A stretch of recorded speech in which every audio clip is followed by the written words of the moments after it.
It's that time again. We've been roaming around the world of web video, curating another edition of Hacking TV. This week, what exactly is fair use? And does YouTube have to figure it out fast? Then, three big players are placing their bet on different kinds of short-form distribution. And we'll follow the money as it flows into two new video startups. I'm Steve Rosenbaum. And I'm Saul Hansel.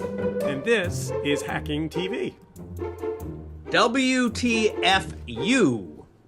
And what does that stand for? It stands, yeah, well, it doesn't stand for what you think it stands for. Let's put it that way. And it is the protest hashtag of a bunch of fed up veteran YouTube creators who keep having their stuff taken down. It's where's the fair use? Because YouTube. they think that their videos are getting taken down by YouTube unfairly because somebody says, yeah, you're using copyrighted stuff and we can have it taken down. And so in honor of Fair Use Week, they're complaining. So, you know, you say complaining like it's nya, but it's actually way more important than that. First of all, here's why I think this is an important story, and I'm glad we're talking about it. You know, YouTube has wanted to live in this, oh, we don't want to take sides. We're just the middleman. We'll let people, we'll build a really smart algorithm, and then we'll come up with some automated kind of mechanism so that bad actors will just be weeded out auto-magically. And what they've done, frankly, by doing that is create a system where people that want to cheat, that want to use the takedown notice provision system to claim the rights to other people's videos that they actually don't make, are winning bundles of money while YouTube sits on the sidelines. It's very, very hard to get a human. There's no judge, right? It's not like there's a, you know, it's not like there's a human person you can contact at YouTube to say, hey, listen, my video was taken down unjustly and was claimed by somebody that doesn't own it. Can you, you know, what's the word that the courts use when there's two sides? You know, adjudicate. There is no actual adjudication process for this, and it's a serious problem. So just to be clear on what happens, right? So you do your video, and it's most likely this comes up in sort of mashups where you're quoting from some other video because you're commenting or you're remixing or whatever. Although you could be stealing, or when Steve tells this story, you could be doing what you're supposed to be doing. But anyway, their automated system has this big directory of stuff the copyright owners have filed saying, we own these things. And the robot says, oops, this thing is infringing, and therefore the copyright owner can either do one of two things, neither of which is good to the person who made the video in question. Either it takes it down, or it puts ads on it and gives all the ad revenue to the copyright owner. Or to the person who claims to own the copyright. And you know, it is biased against the creator because the creator doesn't have lawyers and doesn't have resources, and the creator who gets three strikes against them gets their channel taken down. I mean, and you know, as somebody who spent some amount of time, you know, trying to talk to YouTube about this at one point or another, you know, it's not easy. It's not. You haven't. You were on the wrong end of this one time. Tell us what happened.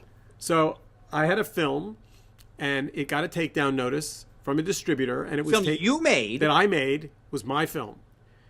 A distributor who years ago had been distributing this film sent a list of films that they claimed to YouTube, and YouTube auto-magically took those films down, and I had to go back and claim my film back and say this distributor no longer had, they'd put it on the list by mistake, or they claimed it was by mistake. And it was a bad situation. How long did it take before you got the thing back up on YouTube? It wasn't as much as how long it took. It was that if I hadn't known a person with an email, if I'd done it, I didn't go through their kind of their complaint system. I went through a person I knew and said, hey, you got to help me fix this, and they helped me fix it. But you know, I think if that person hadn't been on my side, it would have been a very, very long wait. So the EFF Electronic Frontier Foundation, yep. A digital civil liberties group, had, I thought, a very interesting post up in reaction to the protests that got announced this week, talking about the misuse of robots, right? Their point, and you said this earlier, was what Google has done is had the robots go first, and then if they make mistake, there is, some sort of appeal process that takes a long time unless you know somebody. And they're saying it should be the other way around, that, everything should go to a human, and a human should say, take it down. Right. And I think that there's clearly a lot of sense in that, because the balance of judgment, seemed to me, should go to the creator. Google's caught in the... I mean, the law is the law. Google has to take stuff down under the law. The law is creator-friendly, or is, copyright owner-friendly. But they also have some power. They could slow this down some.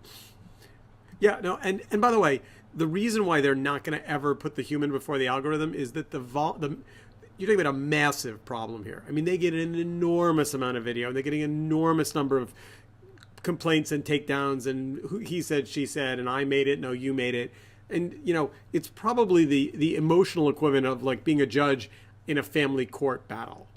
Like, and the volume, so this is one of the challenges, right? So one of the luck of being YouTube, right? So YouTube is one of those businesses that has a network effect, that they have a gazillion videos, and it's a nice, place to be, where you're the default place, but there's a human cost to this, and there's a real amount of money they have to spend on this. I'd love to spend a day in their copyright department, because they probably have a bunch of people and keep spending more money on this, and it barely shows. Look, what it comes down to is, some of the issues are black and white. Like, it's really clear the person claiming to own the video doesn't own the video. The person who claims to own it uploaded it, they licensed it first and all that. And then there's other places where I think it's actually really not clear. I mean, let's give an example. Let's say that you and I posted a copy of Hacking TV. Yep. And we come to some dispute about who owns the rights to this show, mm-hmm. and I posted on my account, and you post a takedown notice. Robot or not, the truth is, that's that's a civil court claim, right? I mean, that really, ownership is a civil court claim at that point. Like, who made it? Do we have to split the rights? How do we get paid? All that stuff. They don't want to be in the middle of that. That's a really scary place for them to be. Sure, and even fair use in the copyright law, and it's a reasonably nice provision, is written like a balancing act, right? There are 4 attributes of fair use. Basically, they're trying to say, are you quoting from something to do something new in a way that doesn't undercut the copyright owner's ability to make money from whatever it is? And that's subjective, and that's what judges are for. And at the end of the day, I mean, how would, you've been on different sides of this. You own copyrights. I mean, you wouldn't want someone to go post your films and make money off of it someplace where you got cut out. Well, I mean, or would you? That happens to me all the time, and I'm fine with it. But that's a copyright owner decision. Now, as you pointed out before we began the podcast, YouTube did come out after a lot of hemming and hawing and a lot of unhappiness and a lot of blog posts and a lot of creators really banging hard on this. Susan Wojcicki came out and actually said, "We hear you," right? I mean, or some version thereof. Yep. I mean, I have knowing people at Google, the sort of Silicon Valley mindset is such that I bet you that as individuals, they would all vote for a reasonably lax tolerant fair use policy, but they vote for keeping the business going, not spending too much money, and not getting sued too often. And so, I mean, what do you think? What could they do that solve the problem? So I'm somewhat suspicious that even though I thought what she wrote was terrific, and I thought that the link that she sent to the head of the copyright team who said, we're going to really look into this and we hear you, was well intentioned. Having been in San Bruno and knowing the YouTube guys and the Google guys reasonably well, I imagine a whiteboard with a list of problems on it in which they say, how can we algorithmically get a better snapshot of who bad actors are? Like, if someone is issuing a lot of takedown notices like a machine gun, can we flag that those takedown notices need human review because they seem to be overgrazing the commons of fair use? I can imagine them trying to come up with a and is that a good thing for them to do, or is that not enough? Well, it's better than doing nothing, but, you know, it's like the problem with spam, to be honest. It's like you can keep trying to write an algorithm to get around it, but the reality is the people who are doing this as bad actors, you know, are trying to cheat the system 24 hours a day, 7 days a week. So they're just going to, you know, they'll come up with 15 different accounts to send different fair use they'll regame the system. I think short of, you know, it's hard for me to see an algorithm answering what is essentially a judgment question.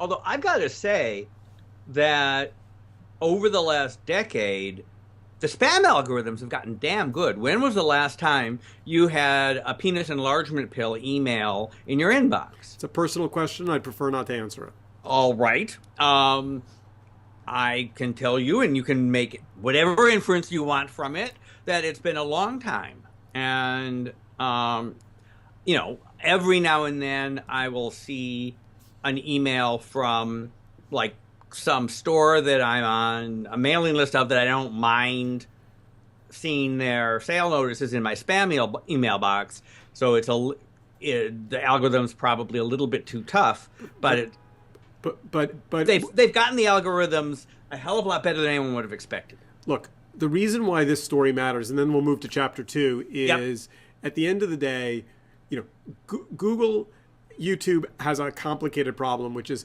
they have a video business that makes money up here, and it's a handful of channels that get watched a lot of times by teenagers. And then they've got all these channels that aren't core to their business that get a couple hundred video views here or there, but that are the basis of this massive video free speech connected community that counts on them to be there for free, providing hosting, storage, delivery, encoding without a real business purpose. And those are the people that aren't interesting. Like, the problems are so small that, you know, getting involved with an art gallery owner and an artist over who owns a video that's been viewed 50 times is a really expensive problem to solve with no economic upside.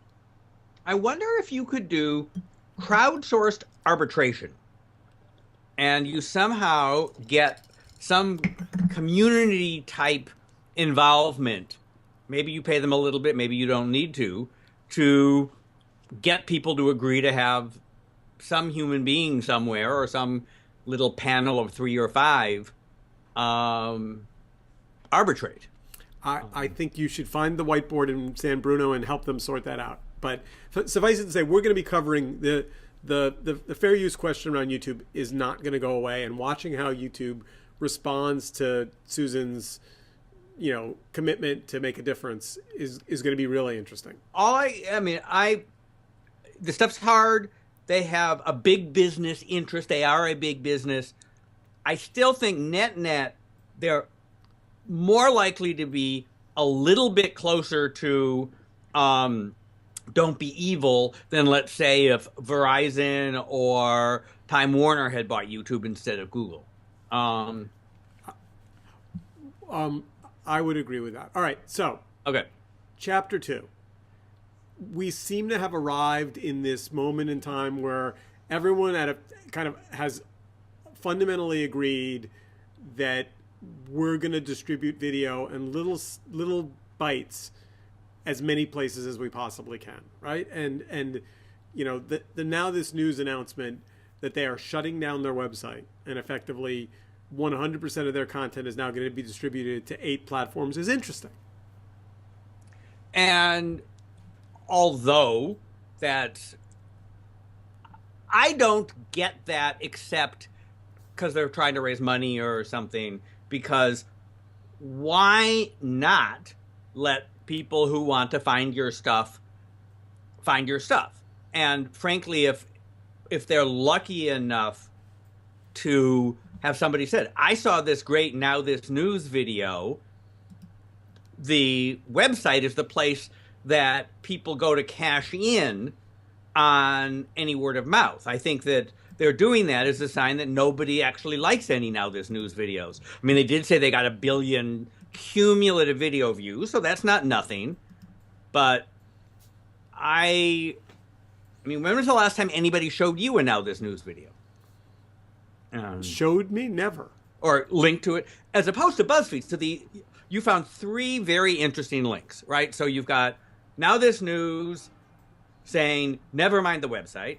You've got BuzzFeed, which is by far and away the leader in viral distribution, saying, we're going to create a video watching app that's branded.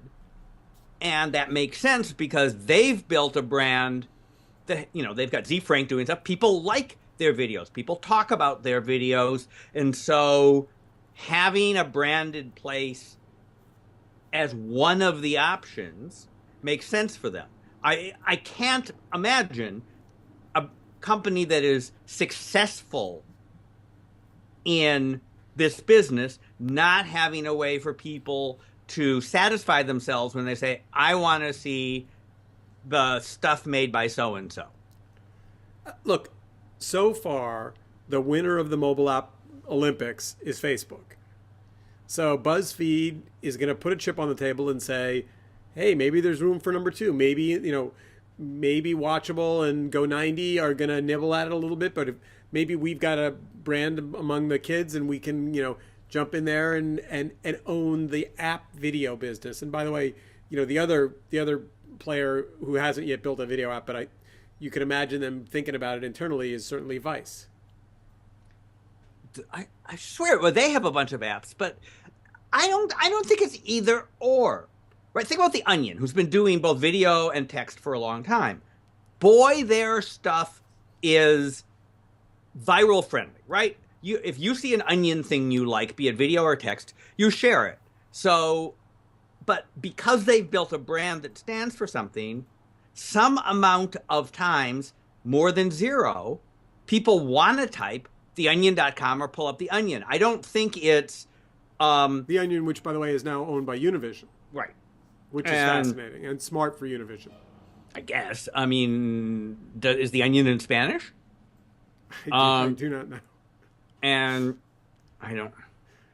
So, I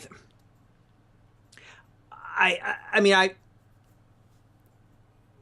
viral distribution's a big deal, but I don't think it's the only thing. Well, the third one. The third story. So you got Michael Silverstein, right? Silberman, right? Yep.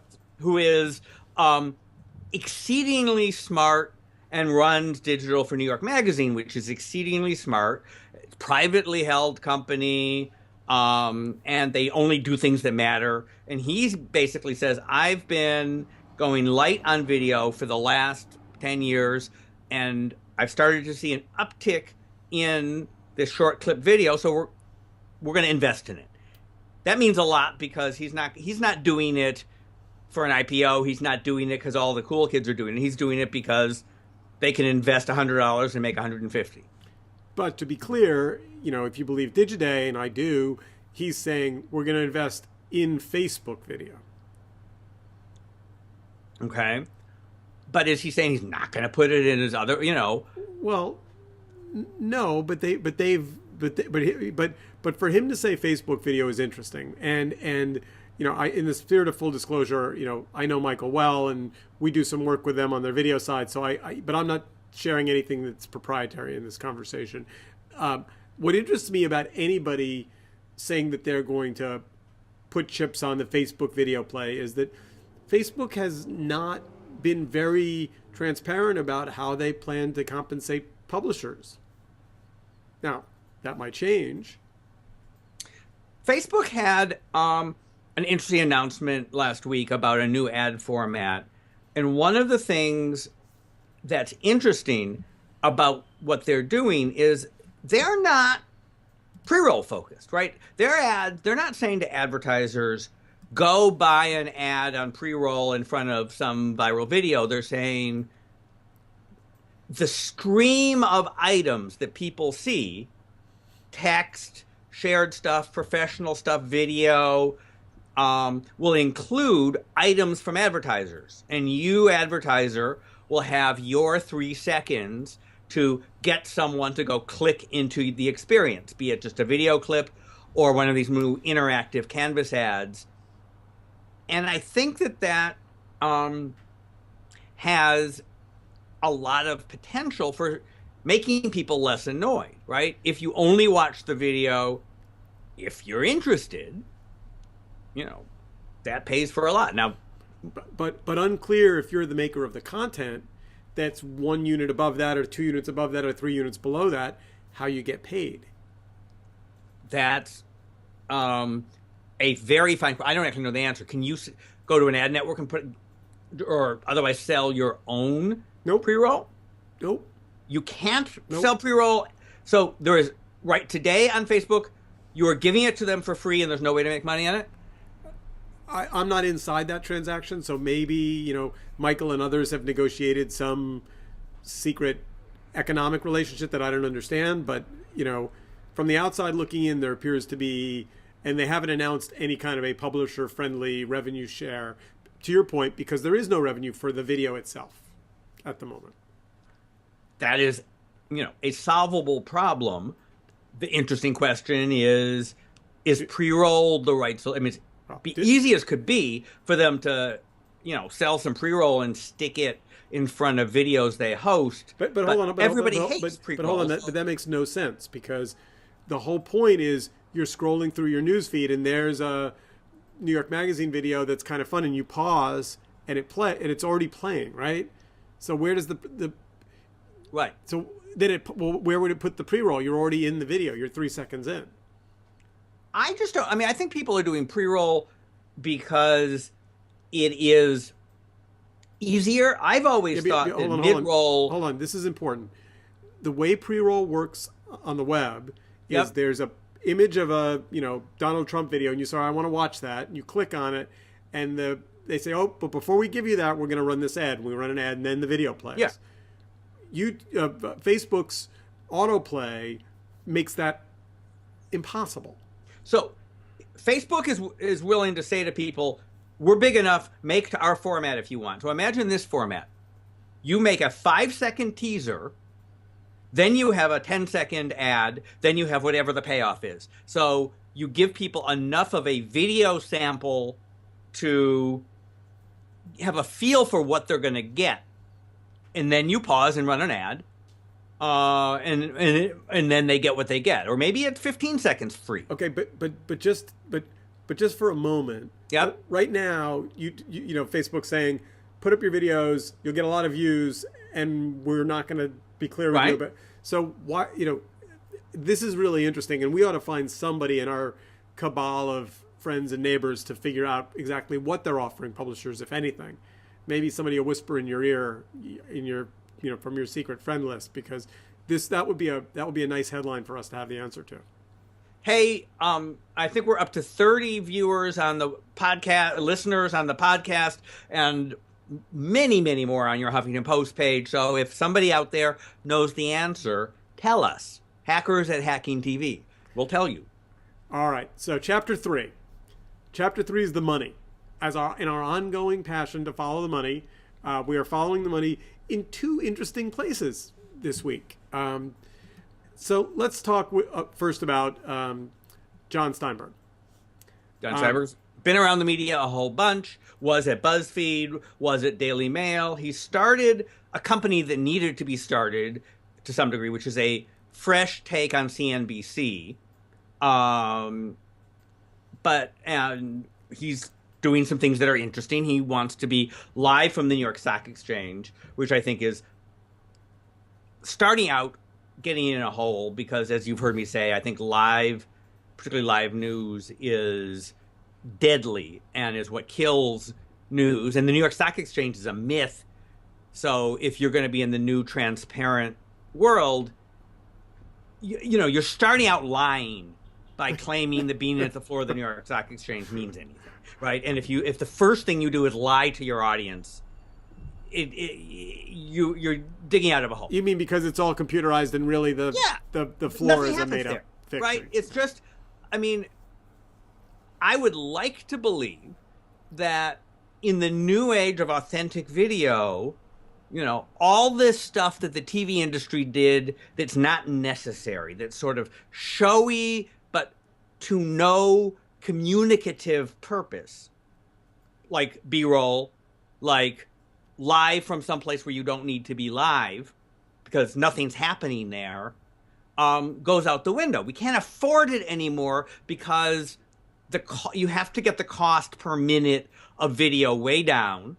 And so doing stuff that doesn't communicate, whereas doing stuff that does communicate, a quick little graphic, whatever,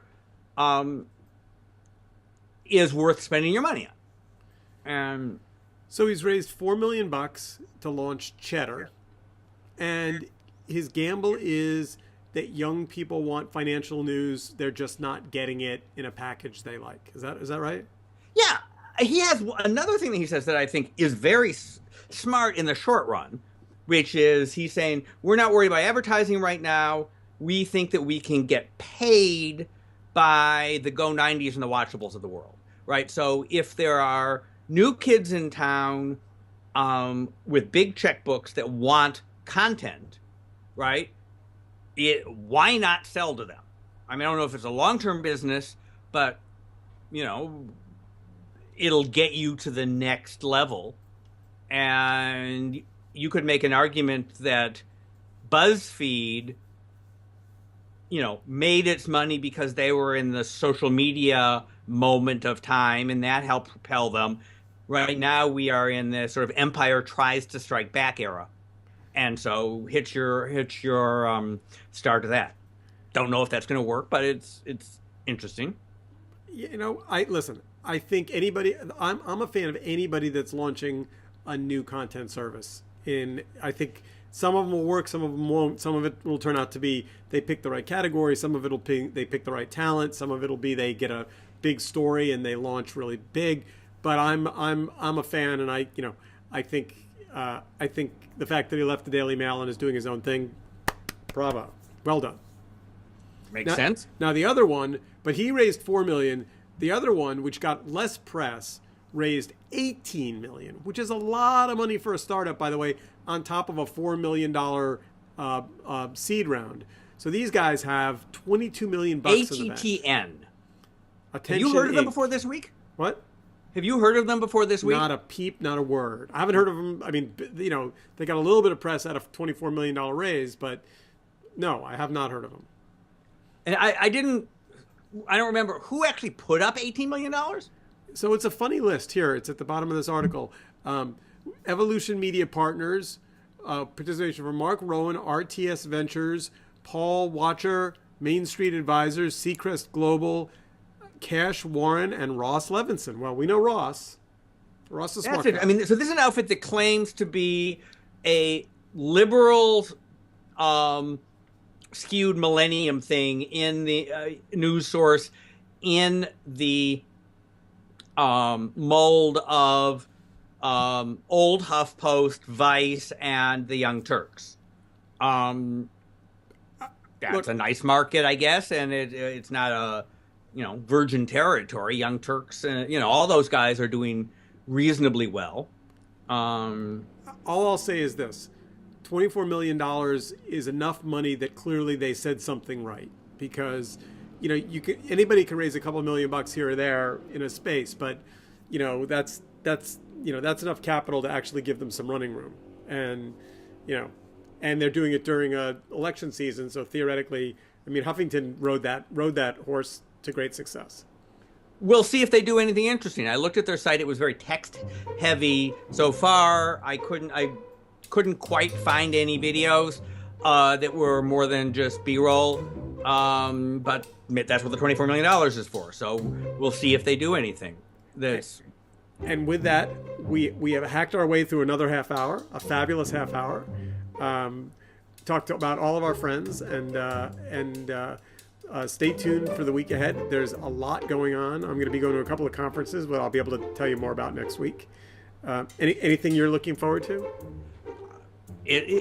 We don't even have to be very particular because this is, the news is hot and heavy.